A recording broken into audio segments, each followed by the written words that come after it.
So yeah, good afternoon, everybody. Yeah, I wanted to talk about markets, and I mean, this industry is often, called peer-to-peer lending, but I noticed that increasingly it's being called marketplace lending, which I think is a very interesting trend. And I wanted to spend just sort of 10 minutes sort of in praise of markets and just to sort of pull out some of the themes that I think are very good about some of the attributes of markets that I think are worth celebrating. Markets are open source. They promote a broad ecosystem. Markets are dynamic. They help price discovery. They operate in real time. Markets are like a window pane. They give a very clear view as to actually what's going on under the hood. They are adaptive. They have the ability to sort of survive and adapt and mutate. And finally, they promote engagement, which I think is a very important thing, both for the user and the observer. So on the subject of open source, markets are open source. That they leverage. You often hear the expression they leverage the wisdom of the crowd. Some people are sceptical about the wisdom of the crowd, but let's just celebrate it for a moment. They don't rely on the expertise of a few. This is what markets allow. They're a crowd of people, and therefore you're getting the views of many. I'd rather rely on the consensus of many views being right most of the time than the narrow views of a few.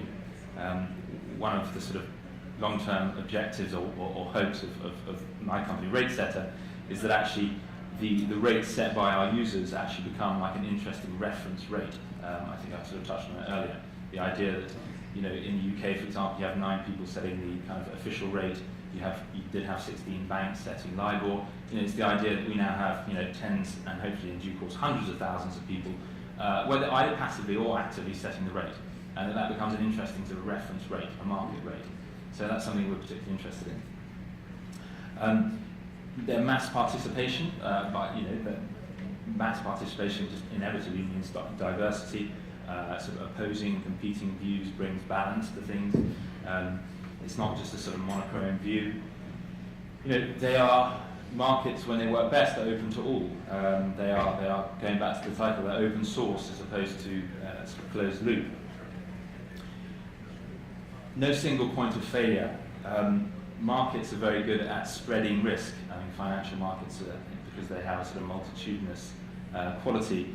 You have many people who can absorb the risk, and that has lots of benefits because it's a large amount of people. They might have different time scales, they might have different tolerances, and this way of absorbing risks and shocks is very healthy. I mean, contrast this with banks that put themselves in a kind of straitjacket whereby if they can't withstand the odd shock, then the whole thing goes down. Markets have a tendency of, yes, people lose money, but ultimately, because it's spread over a very wide amount of people, it's not a problem. You don't have this large sort of counterparty risk in the middle, which is, I think, one of the issues with the banking structure as it is. So by markets, by being sort of heterogeneous and diverse, that's a real quality. And I mean, obviously, one of the biggest issues in banking since the crisis that they've been trying to solve is the idea of too big to fail. Well, if you have a market with thousands or millions of participants as opposed to everything being washed through one counterparty, then that's a very good structural place to be. Markets are dynamic. Everything in business is about price. I mean, that's what our CTO told me on day one. I mean, everything's about price, making sure you get that right. So how do you find, what's the best way to find a price? Well, I would argue that it's to put it to a real market test. And financial markets are a great way of doing that. I'm very inspired by the way in peer-to-peer lending you're finding people finding a price by voting with their feet, putting their money where their mouth is. So it's this role in price discovery that is a very positive attribute of marketplace lending or markets in general. Moving to the last point actually about mark to market, I mean, that's kind of the ultimate complement for markets. That marking stuff to market keeps it on the straight and narrow. Again, if you look at large intermediaries, they don't put things mark to market. You can have these very substantial imbalances build up, and without the discipline of the market, those imbalances can begin to topple things. So markets by setting price in real time, and that is a very healthy discipline. Markets, I think, sort of show reality. There's a famous English author that wrote that good prose is like a window pane. You can see right through it very clearly to understand exactly what the author's talking about. And I see that in the way of markets. I mean, they are a sort of uninterrupted view on what's really going on. They tell you what people are saying, what people want, what people are doing. At their best, they display that everything, most things in life are pretty messy under the hood. And markets have a great way of just showing this, and you wonder whether that's again a positive. I mean, large intermediaries they are market participants, and then they pass on a sort of seeming look of order to the outside world, when in actual fact it's best to go straight to the market and see what's really going on under the hood. So they're very good at showing the reality. Markets are very good at adapting. I think one interesting trend in this whole sphere is to what extent are peer-to-peer lenders, marketplace lenders, going to consider themselves giving a customer service, and at what extent are they utilities? So, I mean, I noticed that a lot of companies position themselves as tech firms because, and I've seen that before, tech firms have huge valuations. Finance companies actually have very depressed valuations. But if you turn it around and said, well, will that tech become like a utility? Utility tends to have very poor valuations. So I think it's interesting to see whether, to what extent are these platforms just straight through utilities? They're just providing just an infrastructure. We'll see where that comes to. My belief is that it's very important to have a sort of customer interaction. But what I say about survival is just the idea that in markets, the underlying assets, they can fall, but the markets remain. Individual companies can fail, but the market survives. Markets are good in terms of being adaptive, so the goods or the services that are actually being traded can change, but the market infrastructure can adapt. And they tend to be pretty nimble, so they're not, because they are just infrastructure bringing together willing buyers and sellers, they don't need to be over-designed, really. They are, whereas intermediaries tend to become, or big banks, let's say, tend to become quite heavily designed in their product. Markets are able to just pass it on through between the buyer and the seller. So in that way, they can set up very easily. I think we've seen that with the boom in peer-to-peer lending, marketplace lending, that these platforms are springing up just like every day. And that's because marketplaces are very nimble. It's just a thin infrastructure in place to allow a willing buyer and a willing seller to come together. So that's another good attribute. Again, when you look at contrasting this with banking, where despite the wish of governments to see, particularly in the UK, a huge amount of competition in banking, 5 or 6 years later, market share has not moved at all. Because to set up these big clunky intermediaries is being shown to be very, very expensive and slow. And contrast that with peer-to-peer lending markets, whereby it's extremely nimble. So these are all, I think, very sort of healthy, natural qualities of marketplaces. And finally, in this, marketplaces sort of promote engagement. I like the idea that for our users on RateSetter, they think about themselves as sort of participants on our exchange. That fundamentally changes the dynamic in a way that I really like, because, again, to contrast it with the banks, and it's not a criticism, it's just a sort of observation that the customer is being told what they are going to get. They go to the bank says, here's your deposit rate. It's a fundamentally different system with us, in the sense that they are participating in a market, and they respect the market has its supply and demand, and they are just taking that rate.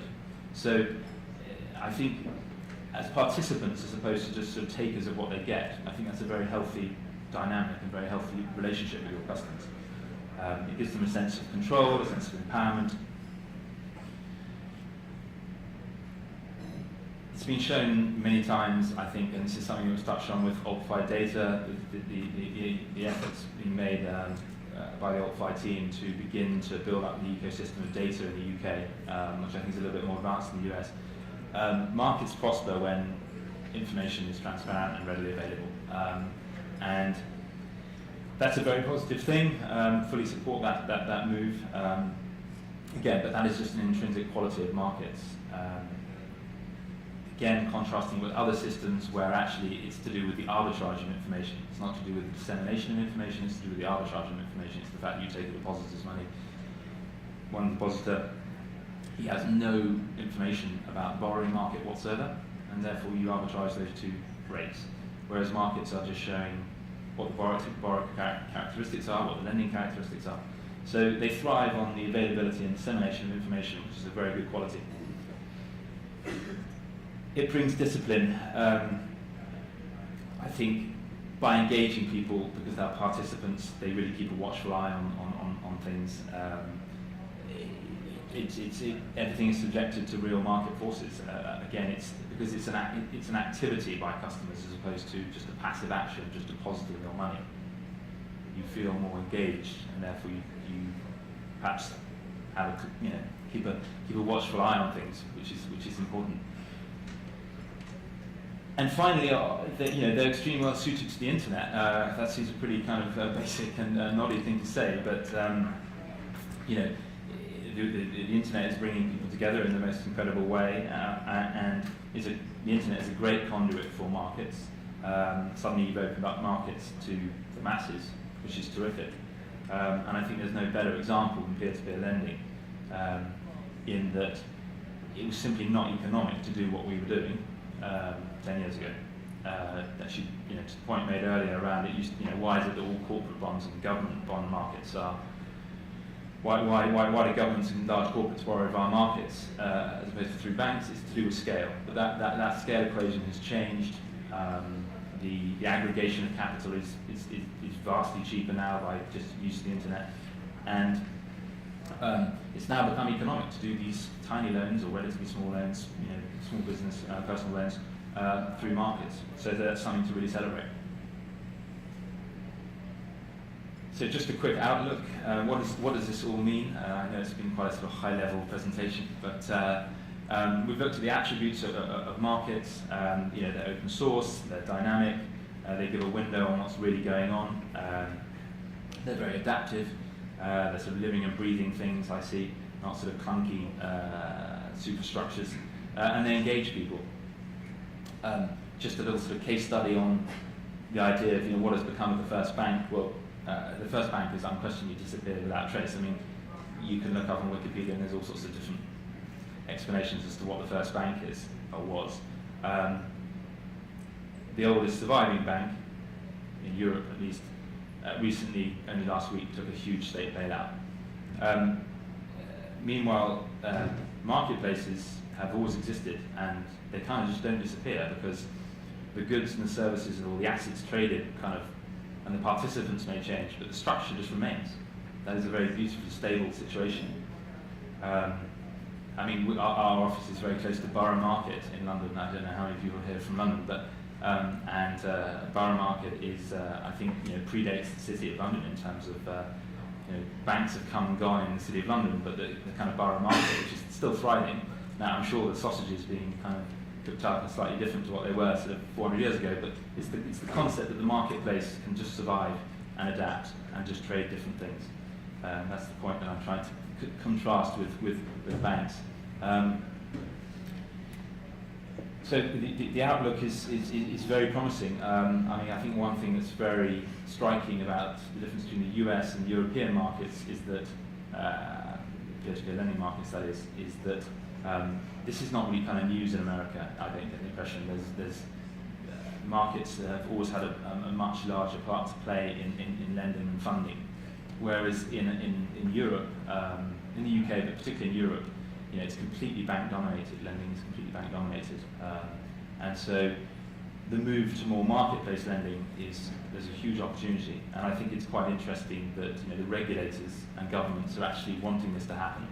They understand that for all the qualities that I've hoped to address in the last 10 minutes, markets are systemically positive, they have great attributes, and they're willing to support it. So that's a real tailwind to what we do.